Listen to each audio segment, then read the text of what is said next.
Leadership is solving problems. The day soldiers stop bringing you their problems is the day you have stopped leading them. They have either lost confidence that you can help or concluded you do not care. Either case is a failure of leadership.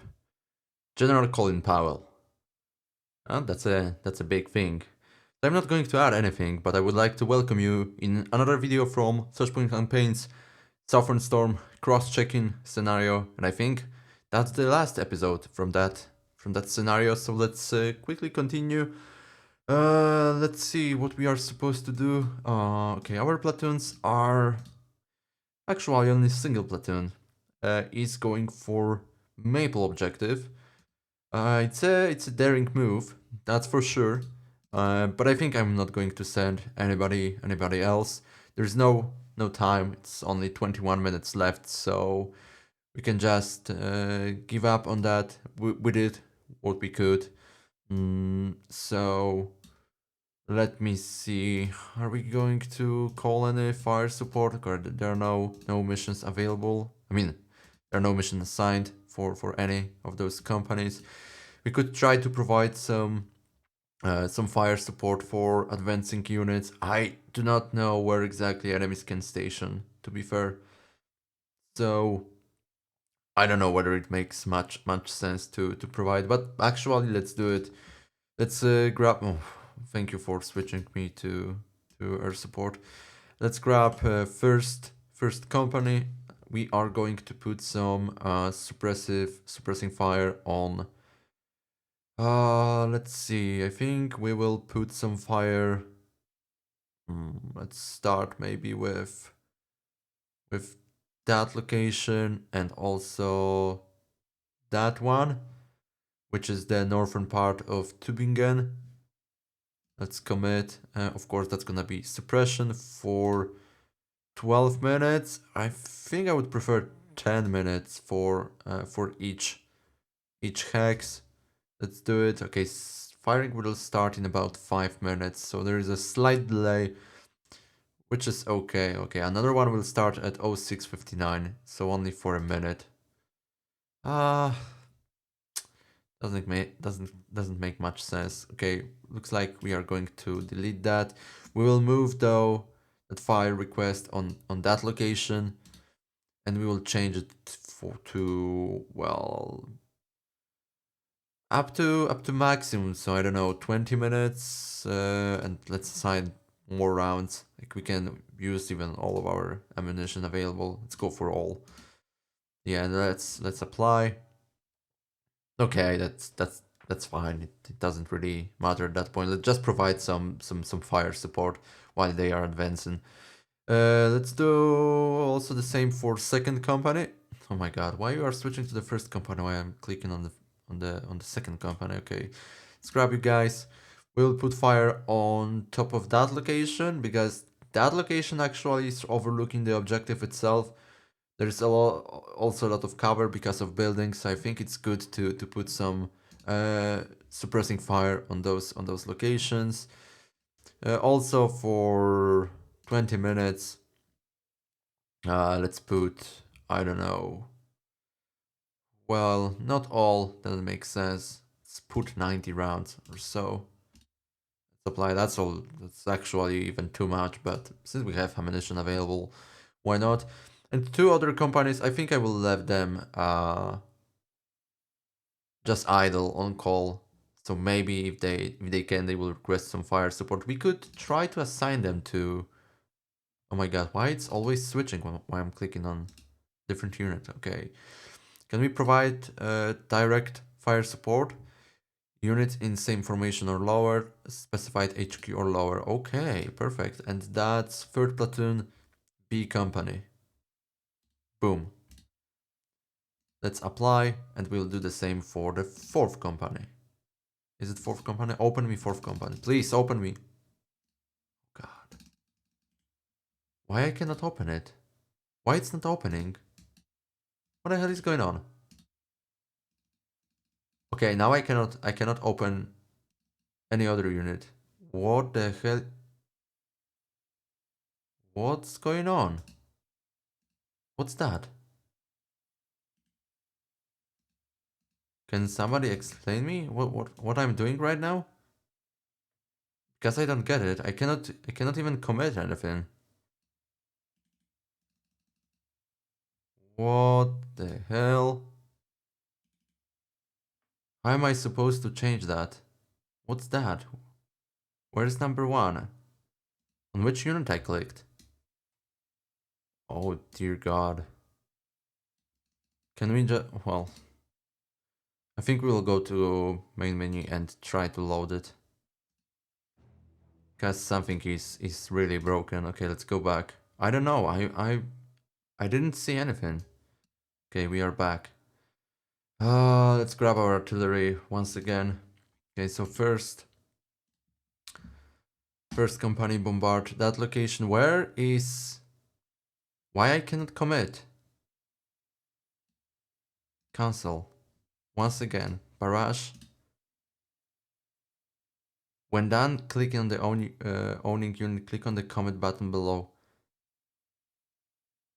Yes, I would like to commit. Why I cannot do that? What's going on with that game? Once again, let's barrage. No, I cannot. Why I cannot commit anything? Okay, you know what, guys? Let's just... well, it's nothing really possible. It's completely broken. I don't want to restart that and edit the video. It doesn't make any sense. It's a waste of time. Once again, barrage. Boom. Thank you. Can we assign those direct fire support? Specified HQ or lower. Oh, plotting mode is... put this unit into direct dedicated support of a friendly unit by clicking on that. Oh, okay. Apply. Wow, it worked. How big it is. Okay, let's... so the 4th company is directly supporting them. Let's assign the 3rd company as well. Specified HQ or lower. Let's give them that. Okay. So 2 companies will support single platoon. This is an immense amount of fire available for them. Can we now put those guys in barrage order? Oh, now we can. What was going on with that game? Okay, either way. Let's commit. All rounds. Yeah, 20 minutes. Let's apply. Beautiful. Let's grab the 2nd. Or maybe let's leave 2nd company. Actually, not. No, we need to support them just in case. Let's grab the 2nd company. Let's also barrage that location. So all artillery assets will be pretty much assigned for other tasks.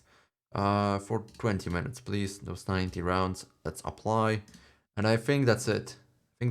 Now we can simply continue, unless we want to take a very quick look on a sit rep. Number 2, 7 infantry units will deal with them. Not a big deal. Number 1, it's single APC, 3 self-propelled anti-tank units, 4 HQ, and 2 air defense systems. And that's it. Yeah, looks like all of them are destroyed. 74 kills in total, 32 mechanized equipment, 12 infantry, 13 HQ, 1 AD. Looks like all artillery pieces are destroyed as well. 10. Actually, I don't know whether it's everything, but 10 is a... it's also company for Russians, probably. Either way, we are going to start a cycle, and let's see what will happen. It's a weather update. Cloud sailing is 30 meters above the ground. Holy shit, it's so low. Certainly those are not conditions for closer support. And visibility is also very limited. It's only 3.5 kilometers. Okay, so let's now just spectate. Oh, there's also some additional barrage by... it was second company bombarding that location. Interesting. I haven't noticed that information on the log. But since all of my companies are under FSTC control, the targets can be modified. Okay, we found some units. That's only... Okay, detection headquarter. Fair enough. Wondering whether we will start bombarding them. Actually, all assets are assigned by two, but two companies are assigned for the third platoon, so there is a chance that... Depends who spotted them.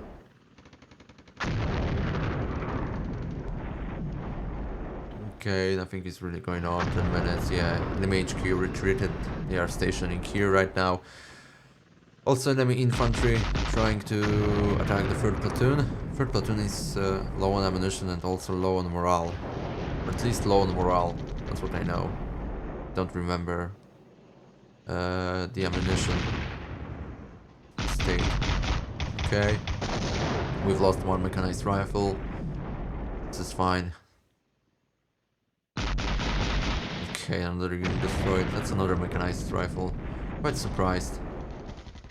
We have a really good position, but they are also stationing into the Essingen, so... Oh yeah, that unit is completely obliterated. Another mechanized rifle destroyed. Yeah, well, morale are non-existing in that unit currently, so that's marked by that black symbol over here.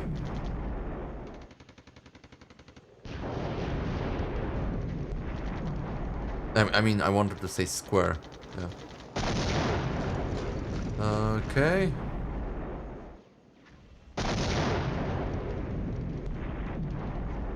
Yeah, nothing is really going on. Looks like there are no defenses on that maple objective, which is quite surprising as well. I was pretty sure that enemies will try to defend Tübingen do or die tactics, because I guess that would be the most effective one for them. My line of sights are very limited. Of course I have artillery, which can harm them, but still, defending the urban area is one of the most effective ways to simply defend and obliterate advancing units. Yeah, but of course, for the cost of the town or city itself. Okay, what about you guys? Yeah, morale are terrible. Only 2 M113s are left. The good news is that the first platoon is still equipped with a Carl Gustavs, not too many of them, but I think that should be enough. What about the second platoon? Second platoon should be able to support them. Maybe not really. Okay, you guys, I would like to retreat you, but there's no really a chance to do so. Those are 2 vehicles. Okay. How much time? 2 minutes left. Okay, so there is a chance that we'll get on Maple objective. Either way, let's start and let's finish that. Okay, we should be already on that Maple objective. We are not yet, which is quite surprising. Okay, yeah, that's over. Oh, and the objective belongs to us somehow. Very interesting. Okay, beautiful ambient. Let's quickly read battle over summary, or whatever it is. To Brigadier General Eddy, commanding the 4th Canadian Mechanized Brigade, the enemy has suffered losses and withdrawals exceeding 70% and is reorganizing on the battlefield. HQ orders you to hold position and await further orders. You and your forces obtained a decisive win. You should be aware that Command considers your performance on balance to be excellent. Well, I don't think I would agree with excellent, but to be fair, we haven't lost too many units. It's only 7% of starting forces victory points. The 3rd platoon from D company suffered the most, and also the 1st platoon from A company, and also the 3rd platoon of our tanks, and that's it. And slightly HQ of D company, but that's it.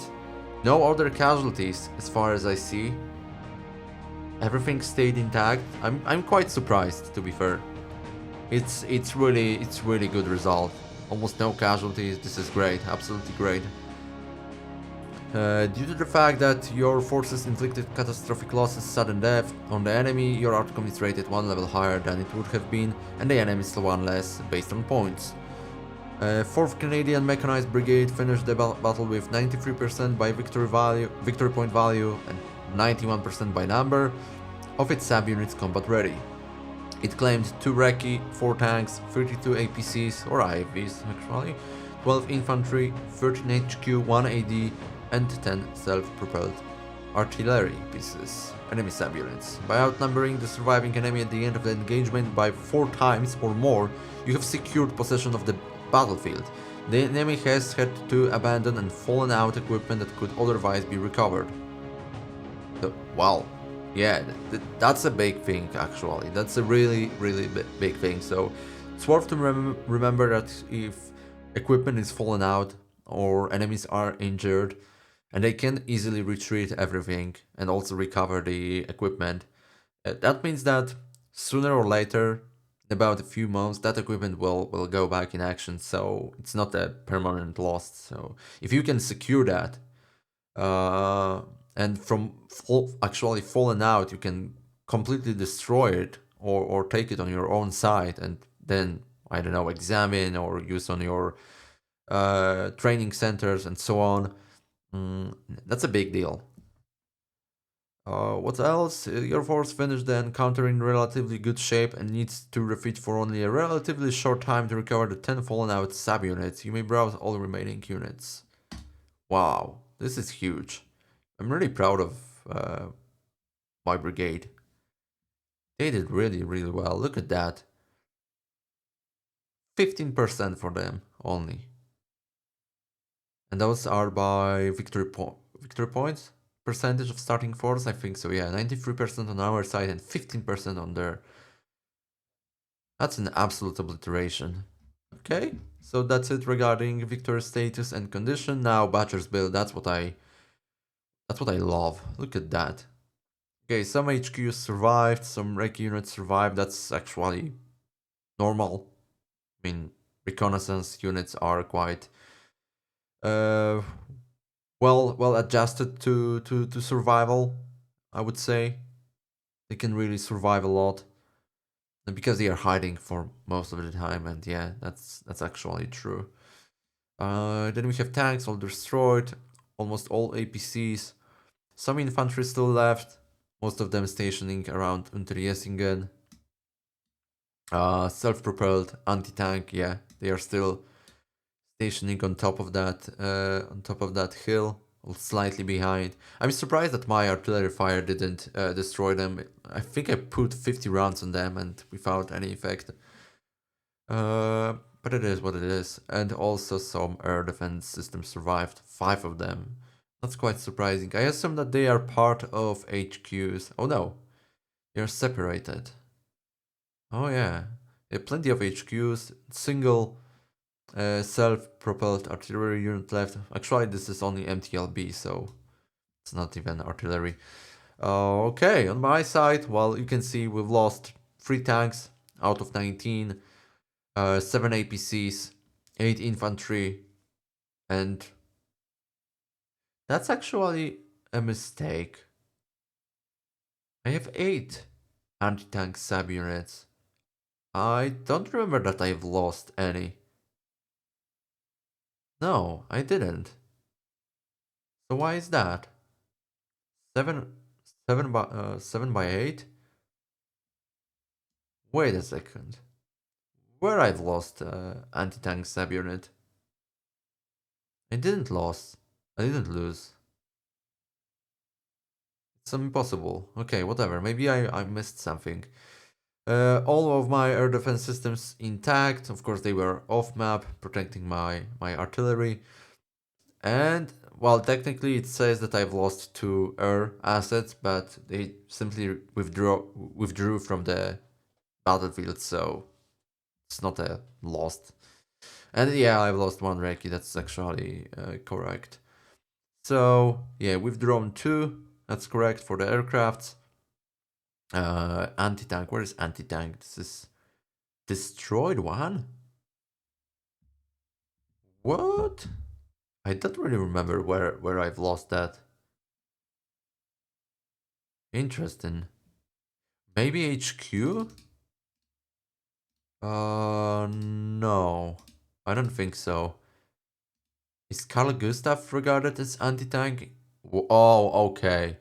I think Carl Gustav is regarded as anti-tank subunit. Yeah, probably. Okay, so it is what it is. But most of my units are fallen out, or actually it's 50-50. Fallen out to destroyed.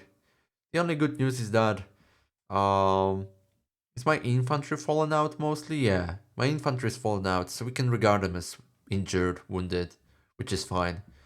Probably they can go back to fight in about some time. So yeah, here we have details. I'm not going to get in them. I'm just wondering what kind of tanks they had. Okay, so there were T-80B1 and T-80BV. Decent tanks, but only 4 of them, so not a big deal. And yeah, that's a lot of those 12.7 millimeter NSV HMG heavy machine guns. 16 of them has started. That's a lot. Okay, 10 Gvozdikas, self-propelled artillery. Oh well, yeah, it looks decent. Final report. That's what we know.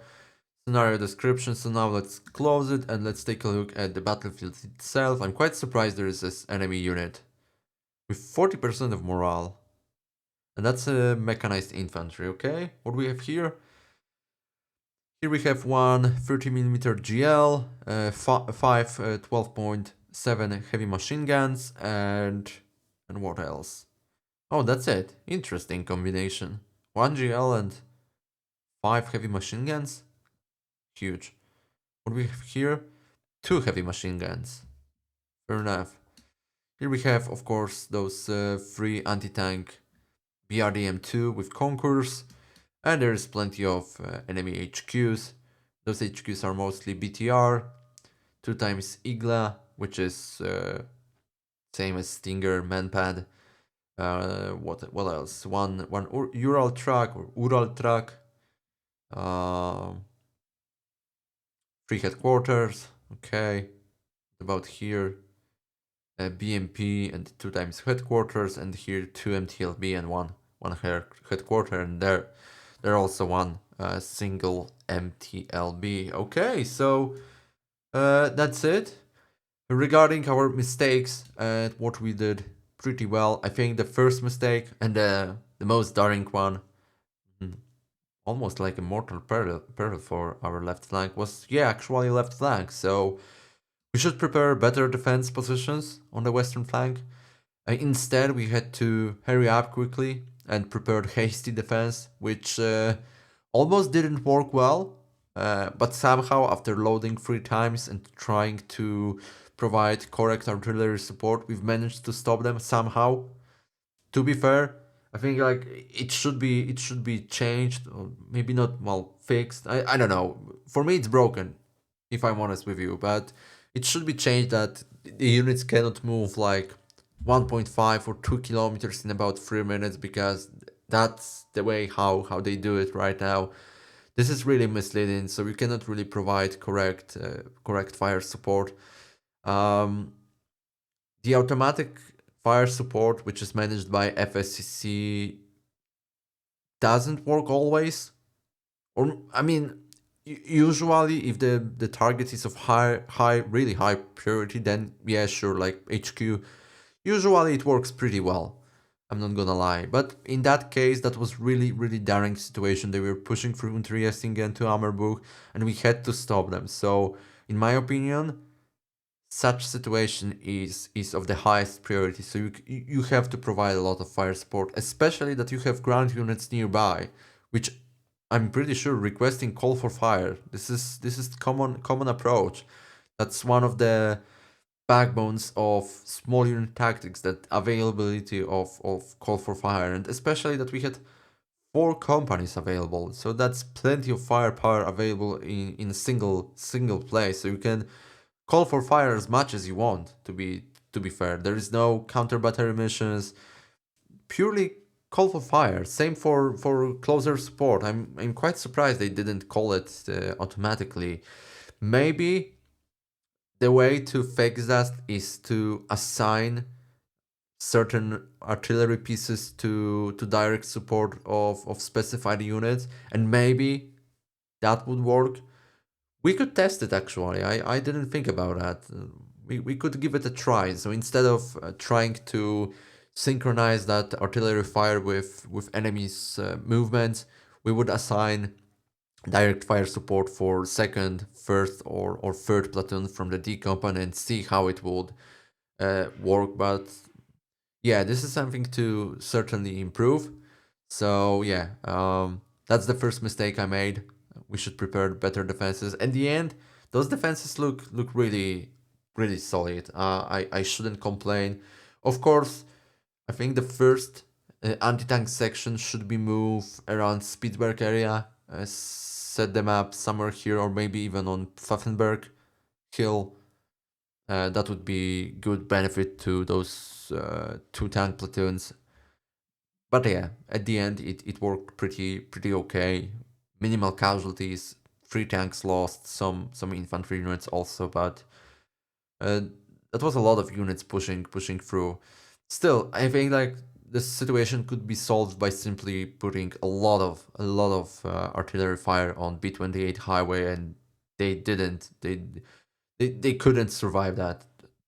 It's so intimidating to be barraged by artillery fire, especially those 155 millimeter rounds. They are simply devastating. It's demolishing your morale. I'm still surprised that enemy units are having quite decent morale, 42%. Of course, it's not perfect, but it's still more than I would expect. So quite surprised. Regarding Tübingen itself, I think the attack went quite well. Of course, no resistance at all, which is surprising, but it is what it is. Almost no casualties. I think even if there were some enemies trying to defend Tübingen with all those units set up this way, I think we should do it pretty well. I think the big deal is for those anti-tank sections which didn't suffer single casualty, and they actually did a lot on the battlefield. I think most of enemy artillery pieces were destroyed by those anti-tank sections. So I think that's it regarding summary. To be fair, it's hard to judge how well we did capturing the city because, as I've mentioned, there was no resistance at all. On the other hand, we also had plenty of artillery support, so we don't know how it would go. We can just assume, but capturing the empty city did pretty well. Like to be fair, most of the enemy units were demolished, were killed on the western approach. So I'm quite surprised that our forces, which were quite limited defending that outlet from the Tübingen, did tremendous job stopping them with, well, 2 tanks platoons and 3 mechanized infantry platoons, which is a company. We've managed easily to well, easily, moderately stop those advancing units. So yeah, that's overall, I would say, good result. Nothing fancy.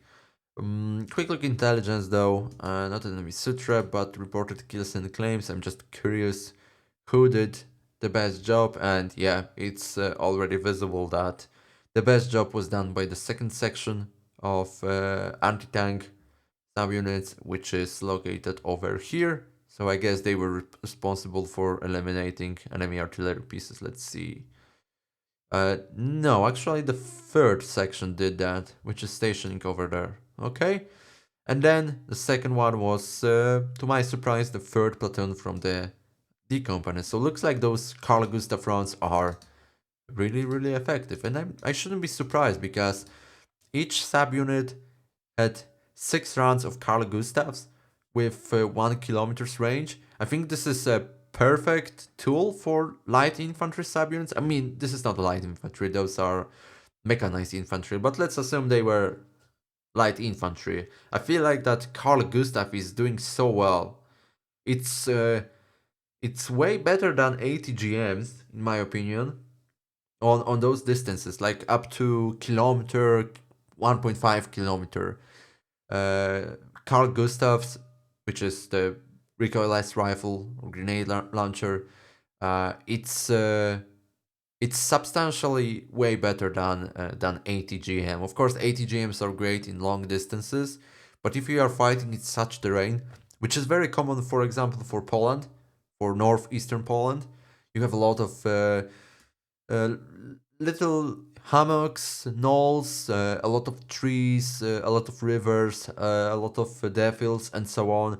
And usually you are not going to fire above 2 kilometers. It's most of the time it's a kilometer, maximum 1.5 kilometers. And I feel like those Carl Gustavs are so well designed for such terrain. So yeah, I'm very surprised how well they did. I felt at some point I felt way more comfortable with those Carl Gustav, like knowing that my units are using Carl Gustav and they are so effective against enemy units instead of those standard grenade launchers like Panzerfaust 44 or Enlos or whatever, and then additional subunit with ATGM only with, I don't know, 3 or even 6 rounds. It was usually so ineffective. I prefer like all subunits have single Carl Gustav with 6 rounds and they can really wreak havoc on enemy units, especially in such terrain. So yeah, this is something we should remember about and take into the future considerations. So I'm glad that actually Poland bought some of those newest Carl Gustavs from Sweden. Thank you, Swedish guys. Of course, I would prefer to produce them in Poland and have own construction like that manpad, which is called Piorun. But it is what it is. Carl Gustavs are great. Kudos for them. And what else? I think that's it.